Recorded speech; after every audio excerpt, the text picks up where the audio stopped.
విచారణకు హాజరు కావాల్సి ఉండే ఆయన. సో నిన్న అనూహ్యంగా ఆయన ఏదో ఒక లేఖ రాయడం. సో మున్సిపల్ ఎన్నికల ఉన్నాయి కాబట్టి సో పార్టీ అధ్యక్షుడిగా నా బాధ్యత చాలా ఉంది. సో నేను ఆ పనుల్లో బిజీగా ఉన్నాను. సో మీకు అనుకూలంగా ఉండే ఇంకొక డేట్ చెప్పండి అంటూ కూడా ఆయన తిరిగి స్పందించిన పరిస్థితి కేసీఆర్ కూడా. సో అందరూ అనుకున్నాం ఏజ్ రీత్యా ఏమైనా కన్సిడర్ చేస్తారేమో, లేదా పార్టీ అధ్యక్షుడిగా అతను మున్సిపల్ ఎన్నికలకు సంబంధించి ఆయన చెప్పిన దాని ప్రకారం ఆయన సీట్ ఏకీభవిస్తుందేమో అనుకున్నాం. కానీ నిన్న అనూహ్యంగా నిన్న నైట్ 7:30 గంటల ఆ సమయంలో సిట్ అధికారులు కేసీఆర్ ఇంటికి వెళ్ళడం జరిగింది. సో మరోసారి నోటీసులు ఇవ్వడం జరిగింది. ఈసారిగా పగడ్బందీగా ఆదివారం 3 గంటలకి సిద్ధంగా ఉండాలి, అది కూడా నందీనగర్ ఇంట్లో హౌస్లో అని చెప్పి క్లియర్గా మెన్షన్ చేసి ఇవ్వడం జరిగింది. సో ఇక్కడ సిట్ అధికారులుగా ఇక కేసీఆర్ని విచారించడానికి సిద్ధపడతా ఉన్నారు. మరి దీని మీద కేసీఆర్ ఇప్పటివరకు ఎట్లాంటి స్పందించలేదు. కేసీఆర్ నుంచి కావచ్చు, బీఆర్ఎస్ ప్రధాన నాయకత్వం నుంచి ఎలాంటి స్పందన దీనికి సంబంధించి లేనప్పటికీ కూడా ఈ సిట్ అధికారులు షాక్ ఇచ్చినట్టుగానే తెలుస్తూ ఉంది కేసీఆర్కి. సో మాజీ ముఖ్యమంత్రిని రేపు మధ్యాహ్నం 3 గంటలకి విచారించడానికి ముహూర్తం ఫిక్స్ చేశారు. సో ఇదే ప్రధాన వార్తగా కనపడతా ఉంది. నందినగర్లోనే విచారిస్తాం. కేసీఆర్కు మరోసారి సిట్ నోటీస్. ఎర్రవల్లికి రావాలన్న గులాబీ బాద్షా ప్రతిపాదనకు నిరాకరణ. ఆయన అధికారిక నివాసం నందినగర్లోనే ఉందన్న అధికారులట. నోటీసులు ఇచ్చేందుకు అక్కడికి వెళ్ళిన ఆఫీసర్లట. ఎవరు లేకపోవడంతో గోడకు అంటించిన బృందమట. రాష్ట్ర వ్యాప్తంగా రోడ్లపైకి బీఆర్ఎస్ శ్రేణులు వచ్చే అవకాశం. ప్రభుత్వానికి ఇంటెలిజెన్స్ నిఘా వర్గాల నివేదికట. ఫోన్ ట్యాపింగ్ కేసులో మాజీ సీఎం బీఆర్ఎస్ అధినేత కేసీఆర్కు సిట్ బృందం మరోసారి నోటీసులు జారీ చేసింది. రేపు మధ్యాహ్నం 3 గంటలకు హైదరాబాద్లోని నందినగర్లోని ఆయన నివాసంలోనే విచారించేందుకు సిట్ అధికారులు రంగం సిద్ధం చేశారు. ఈ మేరకు వివరాలను Jubilee Hills sub division assistant commissioner of police అధికారికంగా శుక్రవారం విడుదల చేశారు.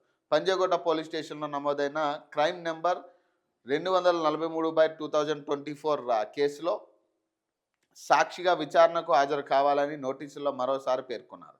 ఎర్రవల్లి ఫామ్ హౌస్లో తనను విచారించాలని కేసీఆర్ చేసిన ప్రతిపాదనను సిట్ బృందం తిరస్కరించింది.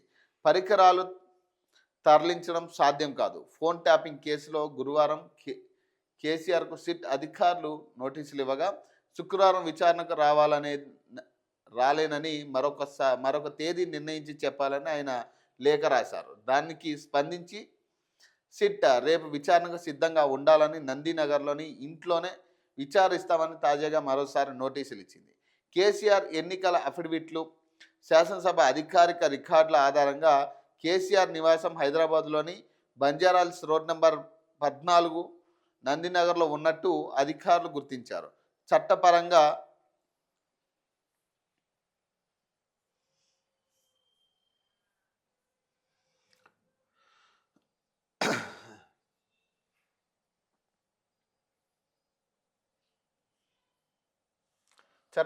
రికార్డులో నమోదైన సాధారణంగా నివాస అడ్రస్ను బట్టి విచారణ స్థలం నిర్ణయించాల్సి ఉంటుందని పేర్కొన్నారు.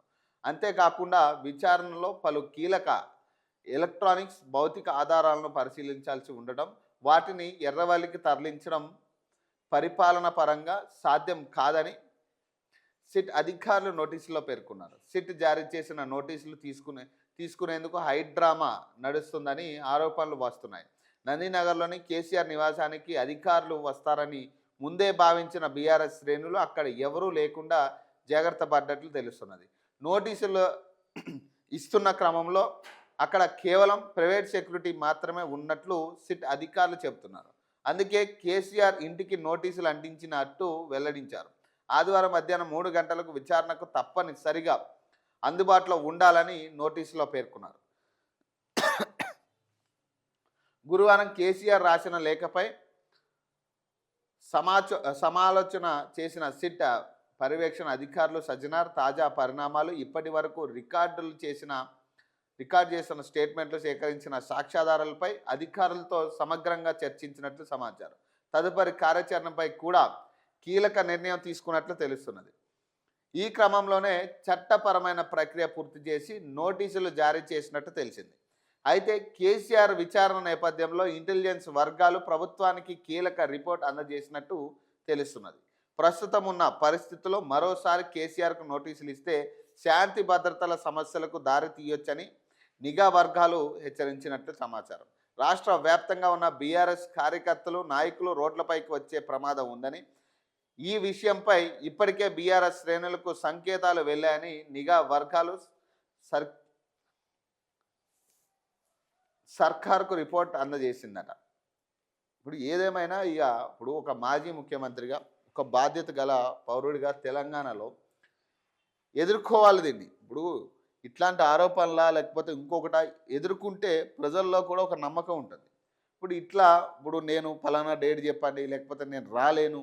ఇప్పుడు వాళ్ళు అడిగేది కూడా ఒకటే, ఇప్పుడు మీ ఇన్వాల్వ్మెంట్ ఎంత ఉంది, కేసీఆర్ ఇన్వాల్వ్మెంట్ ఉంది అనేది దాదాపు అన్ని వాళ్ళు రికార్డ్ చేసిన అన్ని స్టేట్మెంట్స్లో కూడా దాదాపు కేసీఆర్ పెద్ద ఆయన పేరు బాగా వినపడింది.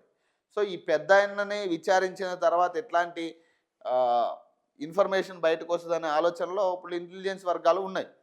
మరి అలాంటి సమయంలో ఖచ్చితంగా ఒక మాజీ ముఖ్యమంత్రిగా, బాధ్యత గల పౌరుడిగా నిజంగా సహకరించాలి.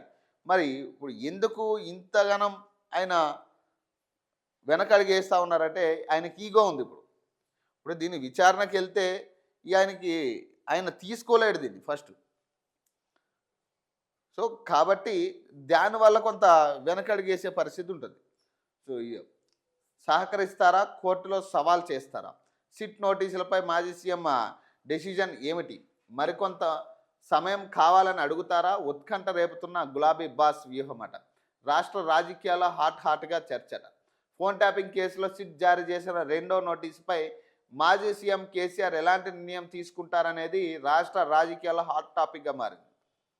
పోలీసులు ఇచ్చిన గడువు ప్రకారం రేపు మధ్యాహ్నం 3 గంటలకు నందినగర్లోనే ఆయన ఇంట్లో విచారణకు హాజరు కావాల్సి ఉంటుంది. అయితే మాజీ సీఎం విచారణకు సహకరిస్తారా, లేక మరికొంత సమయం కావాలని అడుగుతారా, లేదంటే రాజకీయ కక్ష సాధిస్తున్నారని సిట్ నోటీసులను హైకోర్టులో సవాల్ చేస్తారా అనే అంశంపై సర్వత్రా ఉత్కంఠ నెలకొంది.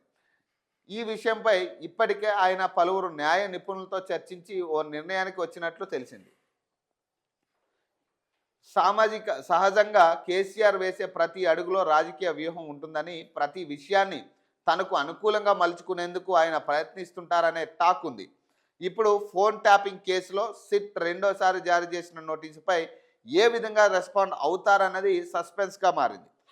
సిట్ ఇచ్చిన గడువు ప్రకారం ఆయన విచారణకు వెళ్లే అవకాశాలు చాలా తక్కువ అని కేసీఆర్ ఎత్తుగడలను దగ్గర నుంచి గమనించిన లీడర్లు చెప్తున్నారు. విచారణకు రావాలని పిలిచిన వెంటనే కేసీఆర్ ఎంక్వైరీ ఆఫీసర్ వద్దకు వెళ్ళి తన వాంగ్మూలను ఇచ్చేందుకు సిద్ధంగా ఉండవచ్చని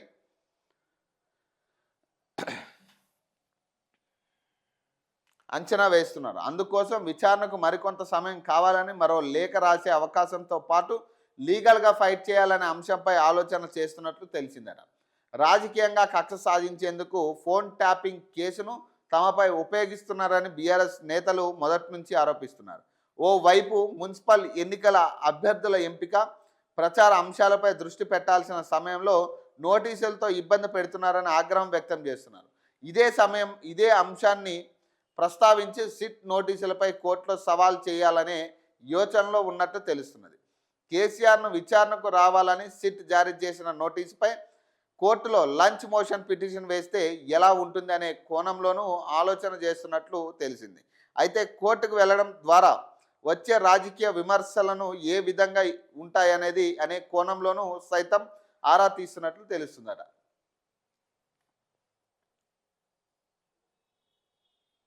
ఇప్పుడు ఏదైనా కానీ ఆయన ఎదుర్కొంటే చాలా బాగుంటుంది. ప్రజల్లో కూడా ఒక నమ్మకం కలిగే పరిస్థితి ఉంటుంది. ఎందుకంటే ఇప్పుడు ఫోన్ ట్యాపింగ్ అంశంలో ప్రతి ఒక్కరికి అర్థమైంది ఇది. ఈ ఫోన్ ట్యాపింగ్ అంశం జరిగింది. కాకపోతే ఇక్కడ 3 పార్టీలు ఆడుతున్న డ్రామా ఇది. ఫోన్ ట్యాపింగ్ కేసులు అరెస్ట్ చేస్తారు, అదిగో అరెస్ట్ చేసి ఇదిగో అరెస్టులు అయితే ఇందులో ఉండవు.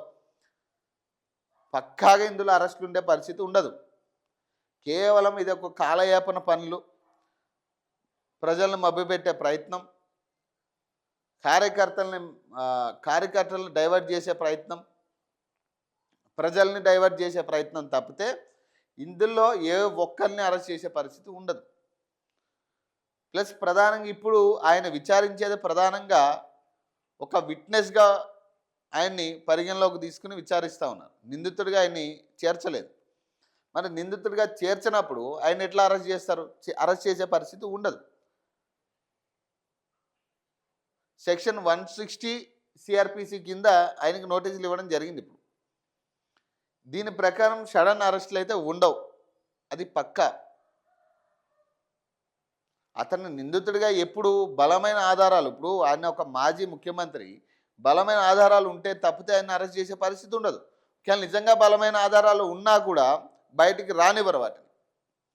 ఇక రాజకీయంగా వీళ్ళే ఇన్వాల్వ్ అయి రాజకీయ ఒత్తిళ్లతో మొత్తానికి ఇక దాన్ని కప్పిపూడ్చే ప్రయత్నం చేస్తారు తప్పితే దేన్ని బయటికి తేలనివ్వరు. కేవలం అధికారులు ఇందులో బలయ్యేది, మొదటి నుంచి అదే చెప్తున్నాం. రేపు కవితను విచారించవచ్చు, ఇంకొకరిని విచారించవచ్చు, ఎవరిని విచారించినా ఏ ఒక్కరిని కూడా పట్టుకునే పరిస్థితి ఉండదు వాళ్ళు.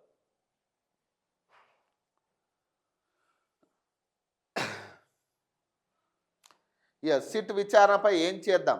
కేసీఆర్తో కేటీఆర్, హరీష్ రావు, జగదీశ్వర్ రెడ్డి భేటీ అట. నోటీసులపై ఎర్రవల్లి ఫామ్ హౌస్లో కీలక చర్చలట. సిద్దిపేట జిల్లా మార్కూర్ మండలం ఎర్రవల్లి వ్యవసాయ క్షేత్రంలో బీఆర్ఎస్ వర్కింగ్ ప్రెసిడెంట్, మాజీ మంత్రులు టి హరీష్ రావు, జి జగదీశ్వర్ రెడ్డి, మాజీ సీఎం కేసీఆర్తో శుక్రవారం కీలక సమావేశం నిర్వహించారట. ఇటీవల ఫోన్ ట్యాపింగ్ కేసుకు సంబంధించి సిట్ విచారణల నేపథ్యంలో ఈ భేటీ రాజకీయ ప్రాధాన్యతను సంతరించుకుంది.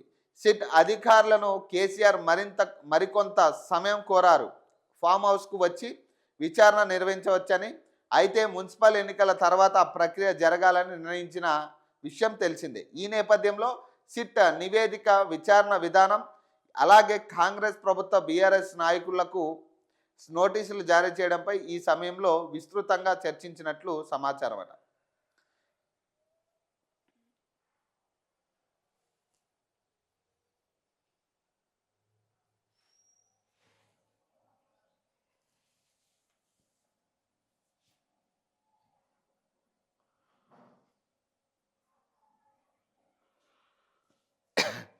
ఆయనకున్న ఈగో ప్రకారం అయితే నాకు తెలిసి మళ్ళీ ఇంకొక లేఖ రాయడమా, లేదా దాన్ని సవాల్ చేస్తూ కోర్టులో కేసు వేయడమా, ఈ రెండే ఉంటాయి నాకు తెలిసినంత వరకు. మేబీ ఈరోజు దీనికి సంబంధించి ఖచ్చితంగా ఒక రిప్లై అయితే ఇవ్వాలి ఖచ్చితంగా.